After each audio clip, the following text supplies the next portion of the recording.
Hello, everyone. Here we are again with some Bridgerton impressions. This is Lizzie. I'm here with Raquel, and we are going to talk Eloise. Um, as always, what we are doing is I'm giving you the impressions of someone who has watched the season and read the books, and Raquel is giving you the impressions of someone who has watched the season and not read the books. There's not really, you've watched plenty of videos so far. No more of an introduction. Raquel, go. Okay. Well, I love Eloise. She's the fucking queen. You have to know that. She's brave. She's ironic. She's active. Ah, she's amazing. She's feminist. She doesn't want that thing that marriage, love.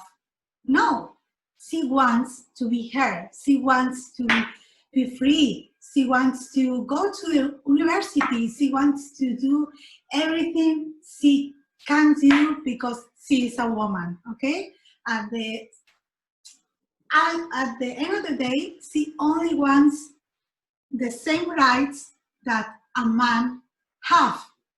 Okay, and that's amazing because you see how she fight against that, against all the oppression, all the everything that a woman has supposed to be in that time.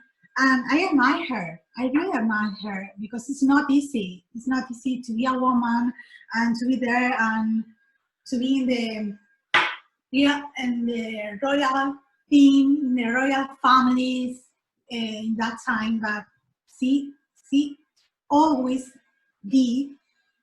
She is. She's her. She's always her in the entire season. She doesn't change anything, and she does something for her own. I can say what I'm talking about right now, but she has one storyline that is only for her, and you will love that. Okay, and it's like the other face of the coin with Daphne. Daphne wants love, marriage. Daphne wants the traditional way for a woman at a time, and Eloise doesn't want that. Doesn't want that crap. Want to be her, and for her, that marriage, love, means cut her wings, and she doesn't want that. So, but at the same time, she's grateful for Daphne because Daphne is perfect and her mother is centered in her. So she can be free and she can be her. I can tell so much about this, but you will see Eloise with an special siblings have some scenes very special in the season one.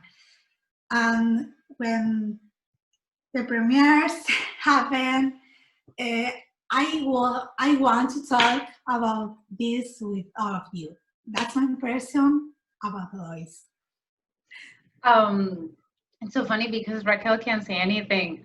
She's like trying really hard not to say anything, but also she only has the impression like we gotta understand it for Eloise and then later for Francesca for the younger siblings. And Eloise doesn't feel as young, but we're a little far removed from where her story will really begin.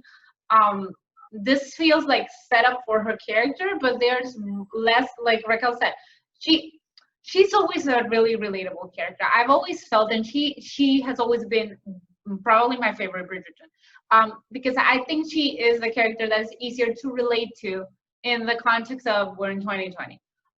She's always been that, even though she's written as a woman of 200 years ago.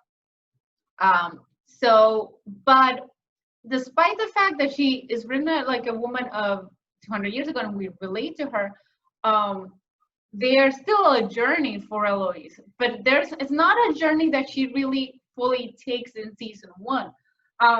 season one is sort of, this is the setup of who she is, and this is the setup of why you will like her, and we like her. And then there are little things that do happen, and there are little moments of growth that have to do with other things that we can't talk about. So it's not like she will remain fully ecstatic, but she will not have the growth that Daphne will have. And that is normal. And I do agree that she is a little bit of a flip side to who Daphne is. Um, but she is also someone who thinks about things. Her way of seeing the world, and I understand it. We would probably all feel the same if we were living back in those days. But her way of seeing the world is very square. She doesn't want this, so that means the thing she doesn't want will always be bad. There's no way for her to find a middle ground in her head. She's too young, she's too eager, she wants these things, and she desperately does not want what her sister wants. And she cannot conceive of a world where she could have both things, or she could find a middle ground. This doesn't make her there's no way that you feel that she's unrelatable in season one. She's just not, her journey. It's like I've said this before with some of the boys. It's not time for her to take that journey yet. She's still a very fun character, very relatable character who has to carry a couple of relationships. Like, she's got to carry a big friendship with Penelope, which we do see, which is probably the bigger female friendship in this series. We do get a little bit of a male friendship with Anthony and Simon, but you sort of know that that's complicated. Penelope and Eloise is less complicated. They are a supportive friendship. I really, really love their scenes. I always loved in the books how they develop their relationship. And as for Eloise's story, there are little hints where it could go later, but there is not a definite journey of her understanding that she could have it all. That will come at some point. We all know it will. Well, we who read the books, Raquel doesn't, but I already told her it would work. So yes, I mean, this is a romance book. She figured, I guess. So yes, that is us talking about Eloise. If you've been watching all these videos, and if you haven't, we have done one for every sibling before her. We still have to do the younger siblings, which we, forgive us, we'll do in one video, and then we will do Simon and Penelope. Penelope will come last, not because we love her less, but because we love her more.